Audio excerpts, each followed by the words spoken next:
Hello there, this is Sohail Hasni, your host at Energypreneurs. Cheap solar power, batteries, and electric vehicles are changing the transport and energy sector as we know. I bring in guests to this podcast who will help you with their ideas to navigate this energy transition. Thank you for joining. We all heard about people establishing large companies, small companies, picked up their passions during COVID time, like I did. This podcast was a creation of COVID. Today, we discuss with Nicole Mao, the co founder and CEO of Tiger Energy. She established this company because she wanted to move to Bangladesh and build a company because Bangladesh was one of the fastest growing country in the region. And then she thought of getting into electric vehicle. But what happened? Her flight got canceled and then she stayed back. So all this thing got accelerated. And today she has a company with 100 employees. So you have to listen to this story to learn about more of it and what her plans, how she wants to proceed, how she wants to even integrate solar power into the equation. And eventually, I was nudging her, are you going to go into electric boats and many other possibilities? So this may be one of the pioneering project that's happening in Bangladesh. And potentially, this could lead to a $1 billion valuation company, one of those unicorn where ADB venture fund has already financed. So join in. Hi, Nicole. Good evening from Manila. Where are you today? I'm currently in Dhaka, and hello to all your audience of Energypreneurs. Thank you so much. I'm looking forward to this exciting discussion because you are a big pioneer on the electric vehicle on the ground. So maybe first you introduce yourself. Yes, so my name is Nicole Mao, and I'm the CEO and co-founder of Tiger New Energy. So for Tiger New Energy, we're based in Dhaka, providing affordable lithium battery swapping service to the electric two-wheelers, which is also called Tricycles in Bangladesh. So you are doing lithium battery and battery swapping. Yes. Why electric tricycle and why Bangladesh? There was a long story. From my face, you can tell that I'm not originally from Bangladesh. And both me and my co-founders, we are Chinese. And we have most of our experience working and living in China, EU. However, it's a very interesting story. I met my co-founder at Harvard Business School. So we both MBA class 2021.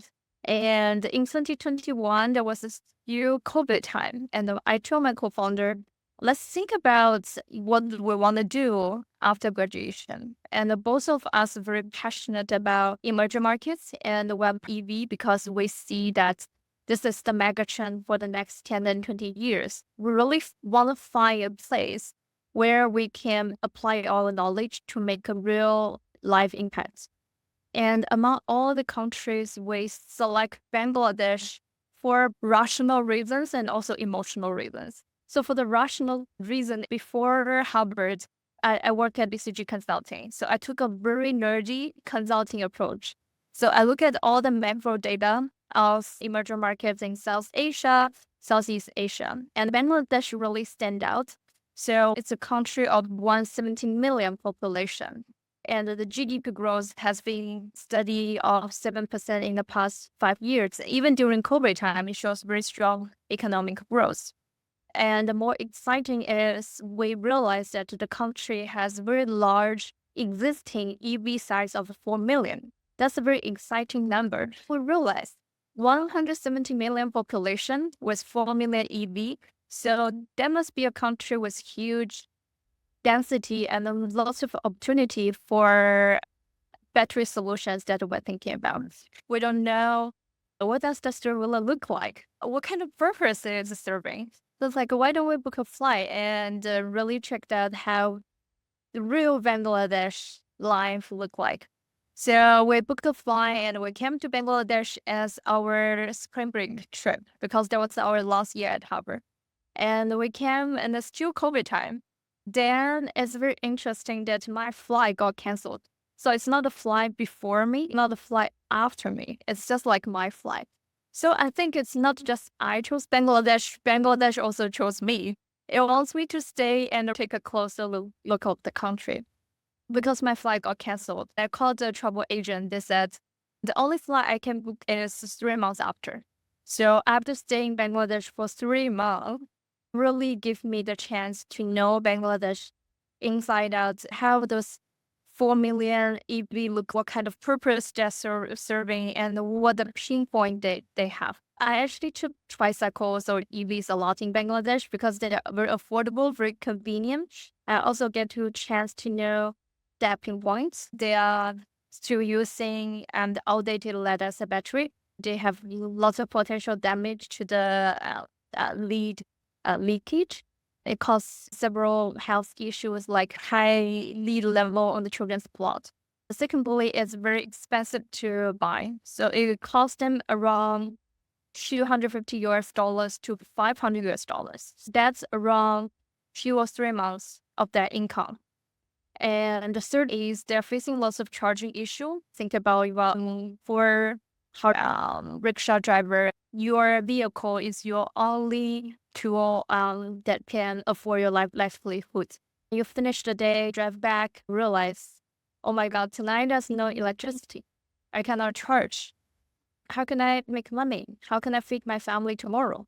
I realized that in Bangladesh, it's not only an environmental issue and also a social issue. They face all these pinpoints. And then we start thinking actively, how can we provide better solution to them?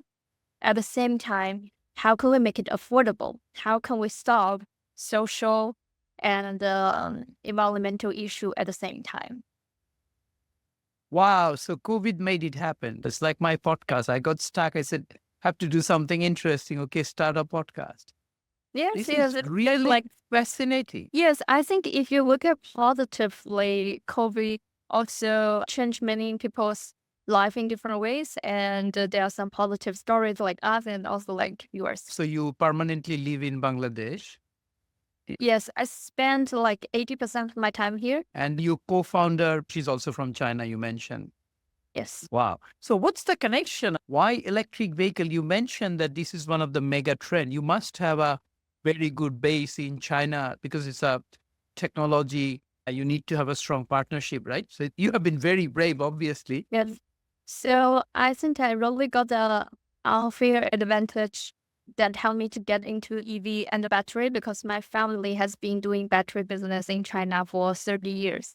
So I get chance to leverage family resources and get to know the best supplier and what's the best technology. Okay, that's amazing. So they're in the battery. They are also transition from lead acid to lithium. So they have access. Yeah, you're Amazing. exactly right. So I know exactly what's the advantage of lead acid and what's the advantage of lithium and how China is making that transition and how can we make that story possible in Bangladesh.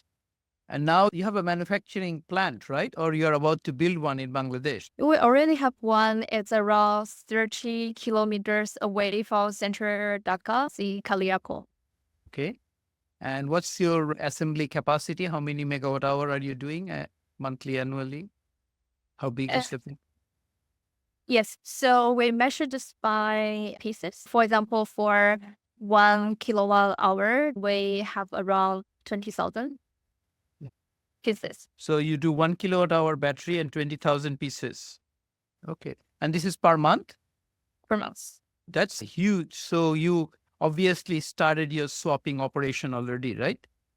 Yes, we have around 100 swapping stations all over the country. We have Sile, Rangpur, Bogora, Chittagong, and Cox's Bazar. Extraordinary. I have been traveled lots of places. I think most of the places in Bangladesh. When I talk to my friends in Bangladesh, I said, "Oh, I've been traveled to Barisha. I've taken the ferry from Barisha to Dhaka and Kuna, Jashore, and even small towns like Nato." And my friend said, "Oh, now you are more Bangladeshi than we do."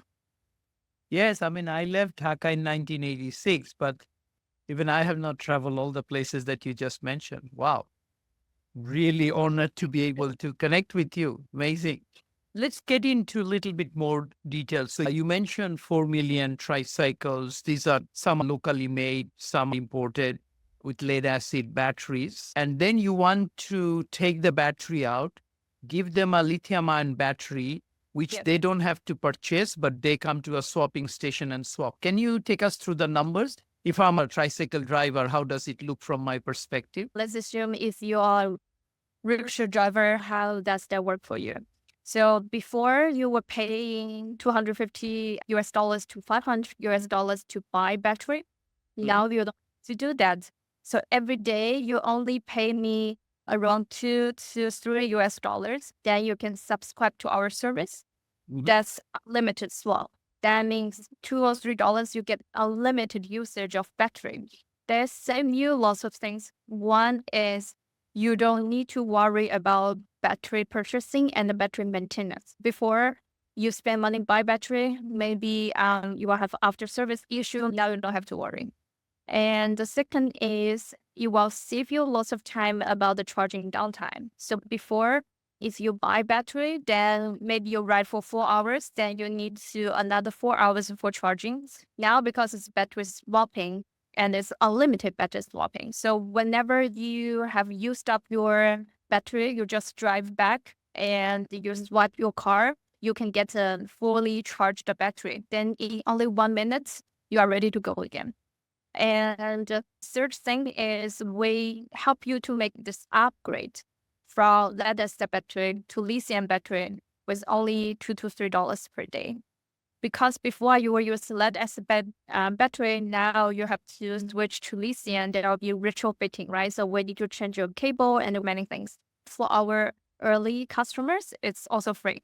So you don't need to worry. Just come to our service point and register, and we will do all the retrofitting for you. You can pay daily, so you don't have to pay monthly or weekly. You only need to bring $2 to $3 and your vehicle, then we will do everything for you. In some countries, they do battery swapping based on QR code, like you have to scan. Then we really design and make this solution for Bangladesh. So we also change that part. You don't need to scan because we know many of the tricycle drivers in Bangladesh, they don't have a smartphone. So how can they scan? We don't require you to have a smartphone. What if you are RFID car? You only need to tap and go. So you don't need to worry about, oh, I need to have a smartphone. I need to know how to use this app. We'll give you a card. That's your identity card and tied up to the e-wallet. So every day you just need to top up $2 to $3. You get unlimited battery to use. So you are working through Bcash. Yes. Wow. If you get 1 million out of 4 million, I think I was told there are 7 million tricycles, but even if it's 1 million and if you get $2 to $3 per day, that's almost like $1,000 revenue. Yeah. So it's $1 billion revenue. You could be valuation of $6 billion. That's a secret that we're trying to keep. So that's our path to become a $1 billion company. I can straightway see because it can very easily happen. And so have you raised many funds with different rounds already? Yes, we closed our seed round of fundraising last year, and we are very lucky that we backed by NED Venture and also a VC company called Wavemaker from Singapore, and also several family offices from Singapore. Amazing. So what target are you chasing revenue-wise or market penetration-wise? You already have 100 stations, and each of those stations serves how many customers? So each of the stations right now is serving 16 to 18 customers. We're trying to run operations more efficiently. So each station can serve more customers. So that's one of the improvement that we do is operational efficiency. And another milestone we're tracing is the number of stations and active customers. So our plan is to launch over 1,000 stations in Bangladesh by next year. 1,000 stations. Are you planning to do any of them as like a franchise? Because I see Easy franchising, or you want to keep the ownership to you just to manage the quality control? Yes, franchising model is also key of our business model. So we intend to keep around 70 to 80% franchisee share, because franchisee, we need to share. For example, we share 70% of the revenue to our franchisee partners. However, we find it a better way to engage with the local community. Many of our rickshaw franchisee partners are garage or fleet owners. So they already own the rickshaw and know those customers who are the drivers. So it will also help us increase our penetration. And the second is also they are to add revenue source to them because they are also small business owners. We add value to our franchisee partners and how we add value to the fleet owners. For example, our battery comes with GPS. So we'll be able to tracing the battery and we'll be able to prevent us from losing those batteries. And there's time in Chittagong, so someone was trying to steal a tricycle during midnight. He dropped away the tricycle and bring the tricycle and the battery to his house.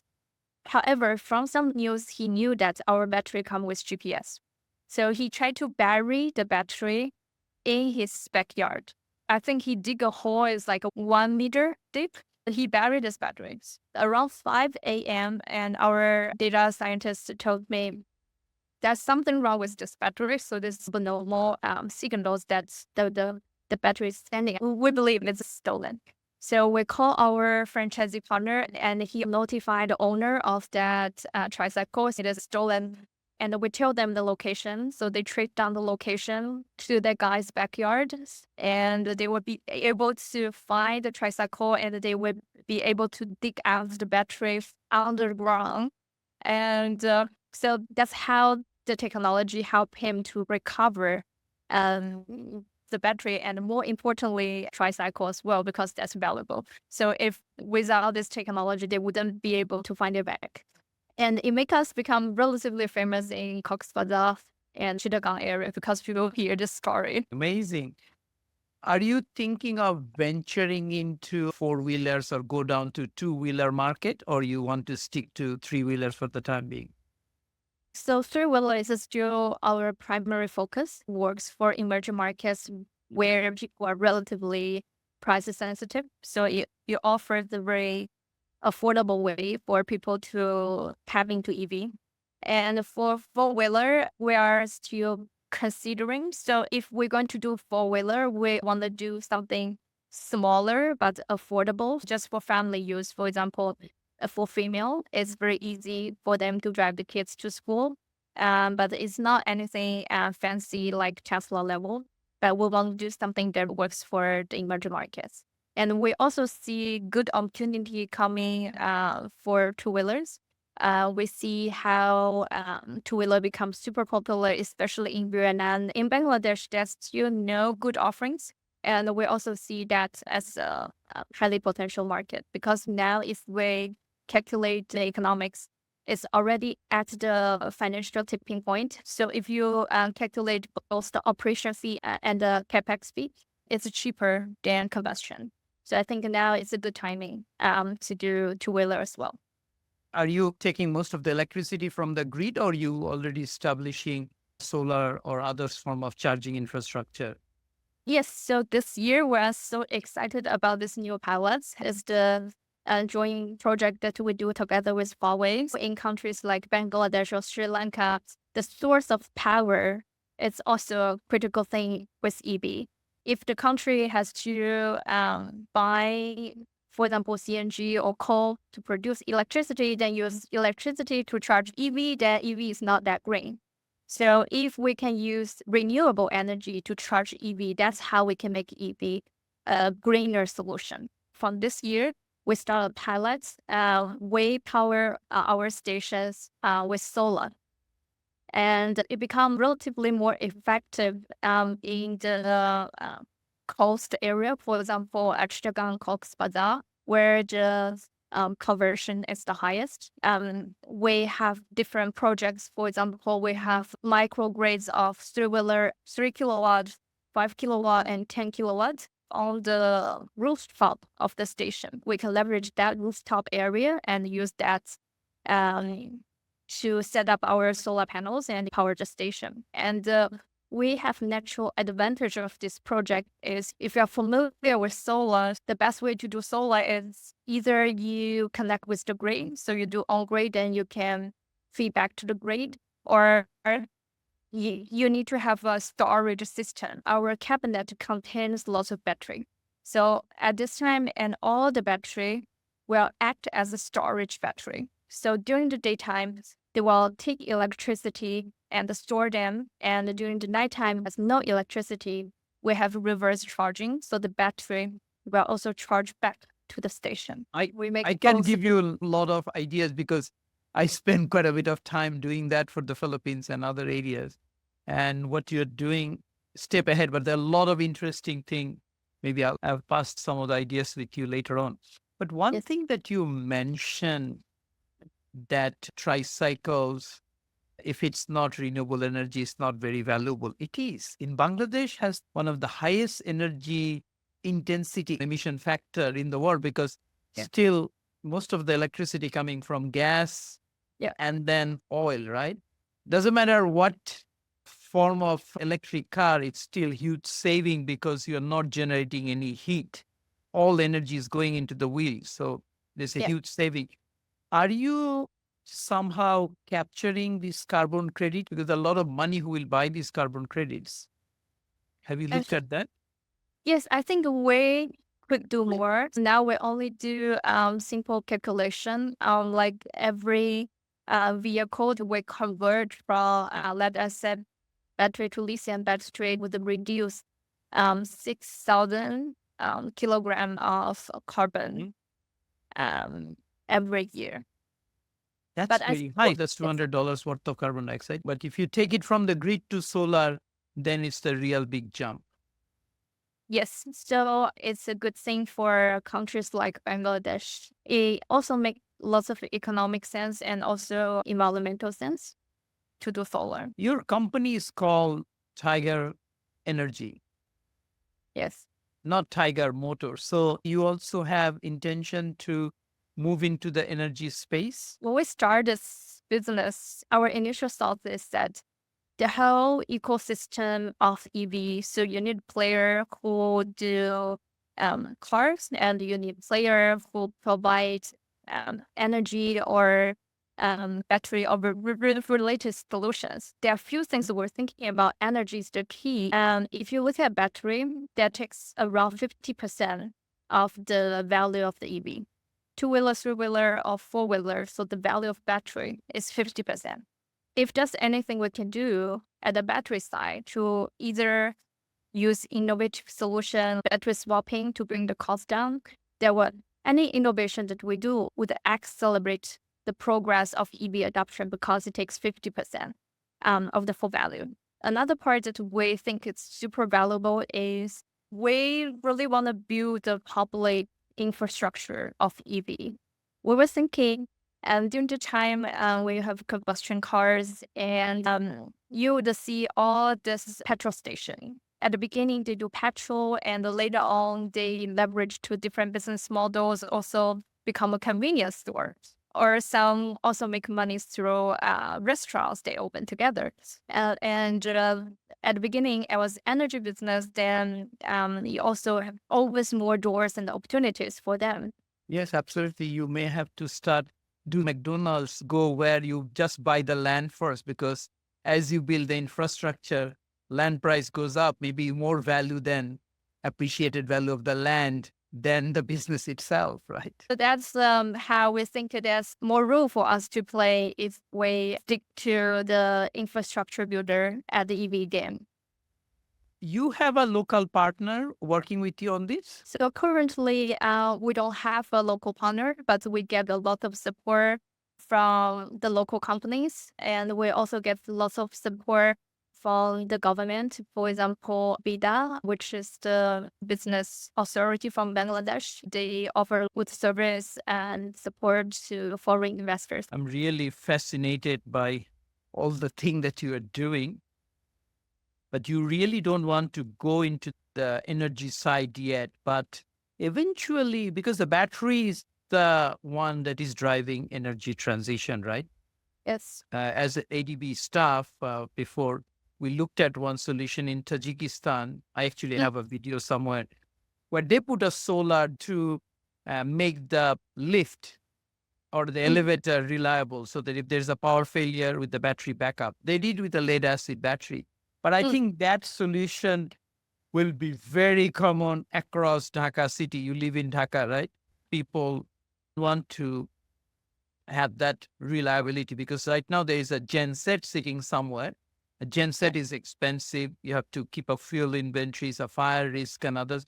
Do you have any opinion? Are you planning to go there? We see large potential, which is battery as a backup in many of the remote and the rural area. The electricity connection is very bad, but it's very hard in Bangladesh. They want something to help them to operate a fan and to operate the lights during the evening or to charge their phones. So it's just like a very simple, low requirement for electricity, but make huge difference for their living standards.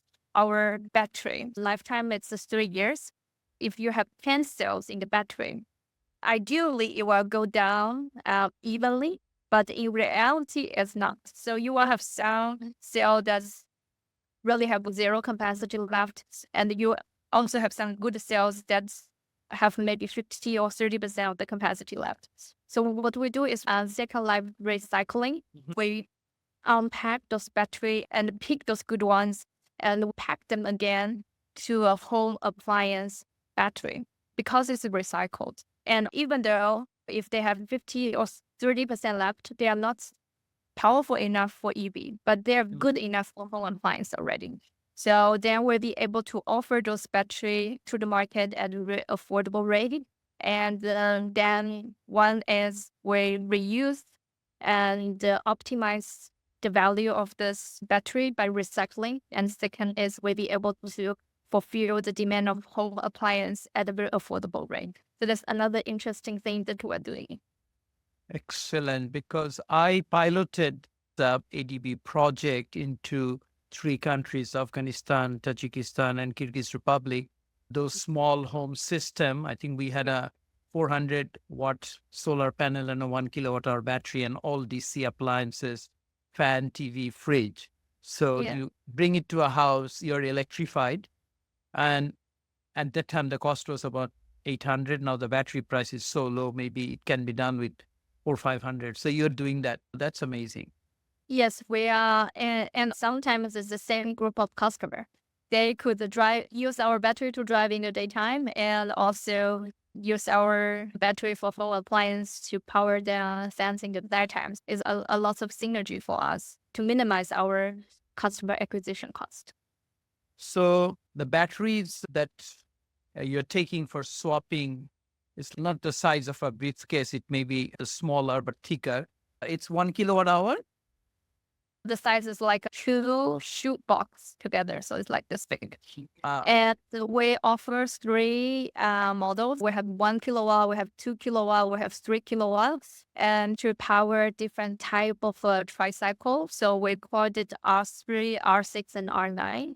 R3 can seat 2 or 3 people. R6 still 6 people, and R9 can still 9 people. So different ones require different battery size. Good, amazing. Your business will be super profitable now. In the last 6 months, the battery prices have really dived down, right? Yeah, that's good news for us. Also, it's good news for you. So how does it work then? If I have subscribed for 5 years, do I get the same discount, or you provide a general sort of cent per kilowatt hour charge? You mentioned 1 or 2 day unlimited charge rental. So your price might be coming down or going up, but the same price applies to everyone, right? The good thing is our users pay daily or weekly. It's not like all 5 years you pay a flex rate. So it also fluctuates depends on the market. We give this flexibility back to the user. But we try to maintain at a relatively stable level because we don't want to give them the big surprise. Which part of Dhaka are you in? Our office is in Gushan. I also live in Gushan, and it's very interesting that running this business and also living in Dhaka for 3 years, it gave me a chance to explore the city. And it also changes a lot of my perception of the city. I really get to know the city better. At the beginning, my first day coming to Dhaka was like, oh, it's super chaotic. It's the most chaotic city I have ever been. After 3 years in Dhaka, I find a very interesting thing about the city. I think the Bangladesh people are very good at finding their orders through all the chaotic situation. For example, in old Dhaka, and even see elephants on the street. You think, oh, there are many motorcycles on the street, there are two-wheeler, there are bus, and there are even elephants. How they manage the order, there must be lots of car accident happening in Bangladesh. But if you look at the number, it's not that big. When I sit in the car, the driver is driving. It's very scary for me because they're very close to each other. Most buses and cars like kissing each other, but they were finding the best way to getting very close but not touching each other. They move smoothly. I find this fascinating is how they live in this chaotic situation, but finding their own way of organizing things. That's how I put it. Yeah, it's a dynamic equilibrium. Everything is moving, but somehow in an equilibrium situation, right? Exactly. In Bangladesh, it's the city with no traffic lights. When I came here, no traffic light. Now there are 2 traffic lights. There are so many cars and things are moving. There's like, how can they manage? But somehow they manage.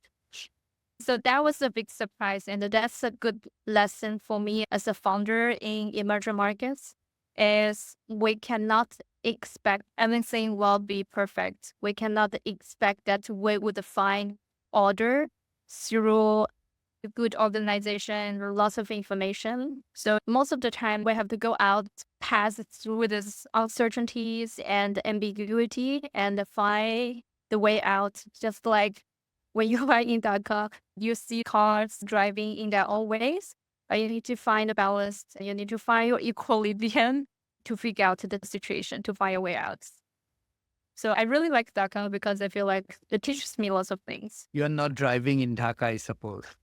No, I was talking to my friends. Now we have more colleagues from different countries because I want to bring in international experience. So the first thing they ask me is, Nicole, are you driving in Bangladesh?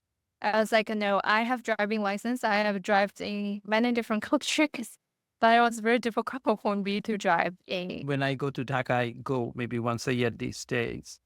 Early morning is good because the system starts by 9. So if you get out 6 or 7, you can go many places very early morning. Yes, that's true. Although that's another learning for us is not sure if your audience are familiar with Dhaka, but I want to share this. And for those who doesn't know, Dhaka is the most congested cities in the whole world. And usually in Dhaka, we don't measure distance by kilometers. We measure distance by time. It's not, oh, I'm 2 kilometers from you. It's usually like I'm half hour from you. I kind of think, no. So it's and the one thing, and if any of your audience has chance to come Dhaka, I think the first thing that we need to learn is how long does it take from one place to another and how to avoid traffic. So that's why I also find it very interesting, impactful for me to do EV and solve mobility in Bangladesh and in Dhaka because I think this is the place that we need lots of information, mobility, because that's the place that you see the congestions and a very high population density where a good solution for transportation and mobility needed the most. Yeah, this is extraordinary. And the way you are placing and explaining that you are in the system. One idea would be that how do you scale up? Private sector is a way, but you potentially sitting on a multi-billion-dollar valuation very soon. One option, I don't know whether you have considered, would be to develop some sort of a PPP private-public partnership and bring government in, because ADB Ventures or any venture fund will invest maybe 4 million, 5 million, 10 million. But if you really want $1 billion investment, you have to go to big public sector project. And because you're a private sector, it could be as a PPP arrangement where bringing government, ADB, World Bank, almost converting Bangladesh to 2 million lithium-ion battery run tricycle project. You want to raise $2 billion. You want to partner with different local governments, something like that. That's when you can make this transformation happen much quicker than you will be able to do through private fund. I'm very amazed.